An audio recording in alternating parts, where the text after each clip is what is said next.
Dans cette vidéo de Planète Animale, on va voir comment passer de l'alimentation à un régime BAF.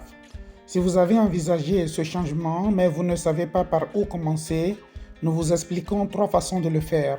Découvrons-les donc.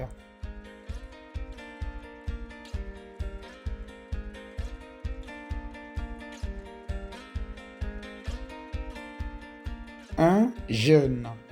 Cette forme consiste à laisser l'animal sans nourriture pendant 24 heures, puis à commencer par la ration complète 100% BARF. Cette option peut bien fonctionner pour certains animaux, mais pour ceux qui ont du mal à jeûner, ce n'est pas la plus recommandée. Dans le même sens, cette option n'est pas du tout indiquée car elle ne permet pas une adaptation progressive de votre chien au nouveau régime. 2. Alimentation mixte. Il s'agit de maintenir une ration alimentaire et un régime BARF. Il ne faut en aucun cas mélanger les deux nourritures à la fois. Nous le ferons toujours séparément et au moins 8 heures d'intervalle.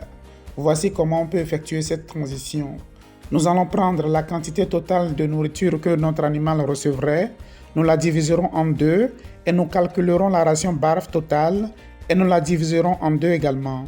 Nous donnerons une partie de cette nourriture au chien le matin et l'autre partie le soir. En principe, cette option peut fonctionner à merveille.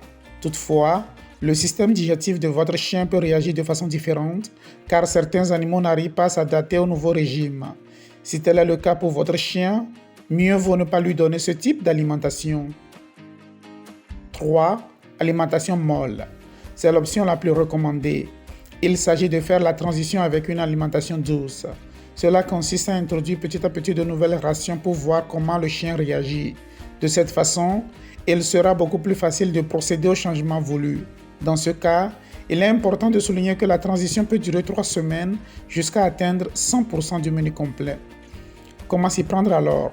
Vous devriez commencer les 4 ou 5 premiers jours avec une alimentation molle qui ne serait composée que de viande, de poulet ou de dinde, qui sont les plus faciles à digérer, accompagnés d'un légume qui serait de la citrouille ou de la carotte, qui soutiennent également la fonction intestinale. Ce serait une ration à 75% de viande et à 25% de légumes. Ensuite, nous pouvons introduire progressivement des portions du régime BARF, par exemple du jour 5 au jour 10.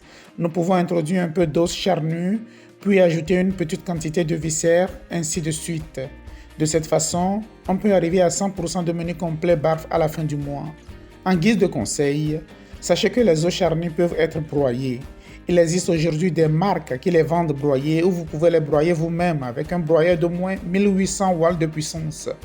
C'est une façon plus lente d'introduire ce type de nourriture à votre animal de compagnie. Chez Planète Animale en définitive, nous aimerions bien vous recommander de faire cette transition alimentaire avec les conseils d'un vétérinaire afin qu'il puisse résoudre tous vos doutes. Alors dites-nous, allez-vous changer l'alimentation de votre chien? À bientôt sur Planète Animale.